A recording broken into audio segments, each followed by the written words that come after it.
কই আইছো তুমি আজকে? গাইস আজকে ভাবির বাসায় আসছি না বলে দাওয়াত খাইতে।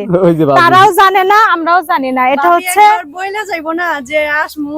এটা হচ্ছে আমাগো আনিস ভাইয়ের ওয়াইফ, মানে আপনাদের জাতির ভাবি, আমারও ভাবি। ভাবির বাসায় জাতির ভাবি না, জাতির ভাবি। এটা জাতির ভাবি হবে হবে এখন আমার ভাবি। তো যাই হোক, নতুন একটা মুখ দেখাইলাম আপনাদেরকে। কমেন্ট করে বলবেন আমার ভাবি দেখতে কেমন। সে কিন্তু ভাইও সুন্দর, ভাবিও সুন্দর, মানে দুইজন কাপুত কুপতি। এখনো রনি কই গেলি? রনি এরাও কিন্তু ভাইরাল পারসন। তুমি এই ভাই ভাবি পাই তোমার বাইরে বুইলা গেছো গা। এখন আমার ভাই তো আছেই। আমি ভাবি, হ্যাঁ এটা আমার ভাবি, ভাই নাই, এটা আমার ভাবি। ভাবি ভাই নাই ভাবি। হঠাৎ করে ভাবিরকে সারপ্রাইজ দেওয়ার জন্য আসছি। তার আশপাশে একটু ঘুরে ঘুরে দেখাচ্ছে। ঘুরানোর পরে ভাবতেছেন কোসার মধ্যে কি রাখছেন। একটা কথা কি, ভাবি গো এলাকাটা আমার কাছে খুব সুন্দর লাগে। খুব সুন্দর, মানে মারাত্মক পরিমাণে সুন্দর। ভাবি গো বাসাটাও, বাসার ভিতরে আপনারা সবাই আইসা পড়েন আমাকে এই জায়গায় একসাথে থাকবো, ভালো লাগবে। বিশেষ করে গরু আছে, আম গাছ, পেয়ারা গাছ, বাসায় পেয়ারা ঝুলতাছে ছোট ছোট। আর এই যে এরকম নাম তো পারছেন, আমি দেখলাম, মানে আম দিয়ে ওদিকে দেখে গেলাম, নাম পড়ছে বৃষ্টি। নিচারাল শাক পাবেন ভাবির বাসায় আসলে। গরু আছে সবকিছুই। তারপরে আনিস ভাই গো গরুর যে দুধ, ও আপনাদেরকে এটা তো আমি তো অনেক সময় সেই ভক্ত। হ্যাঁ, অনেক সময় আপনাদেরকে বলি না আর কোনো দুধ স্বাদ লাগে না আপনার গরুর দুধ ছাড়া। হলো আনিস ভাইয়ের যে দুধ খাইলে আনিস ভাইয়ের গরু, এই কথা বলি সবাই আনিস ভাইয়ের দুধ খায়। আমরা সবাই। আনিস ভাইয়ের দুধের মতো কোনো দুধ মজা নাই, বুঝছেন?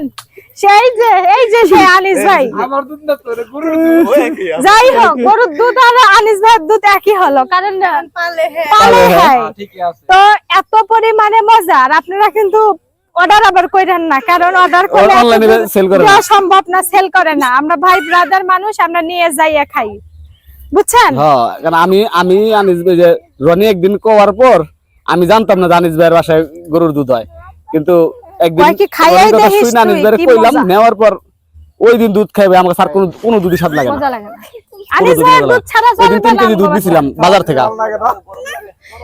তো এতটাই মজা, শুধু কি তাই?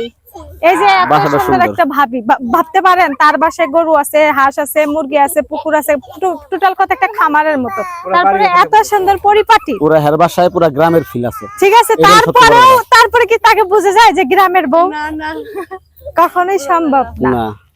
ঠিক আছে, এটা কিন্তু আপনাদের নতুন কাপুত কুপুতি। হ্যাঁ, নেক্সট টাইমে তাদের পেজ দেখতে পারবেন।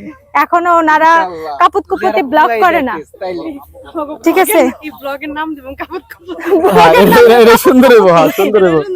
হ্যাঁ, কাপুত কুপুতিরা নতুন। এরা কিন্তু ফেস কিন্তু একবার ঠিকই মনে করেন যে ভাইরাল পারসন। হ্যাঁ, কিন্তু এখন বর্তমানে আপনারা তাদেরকে দেখেন নাই, আজকে দেখলেন, নেক্সট তাদের ব্লগও দেখতে পারবেন এইরকম জায়গায়। আর আমি আফসোস করব।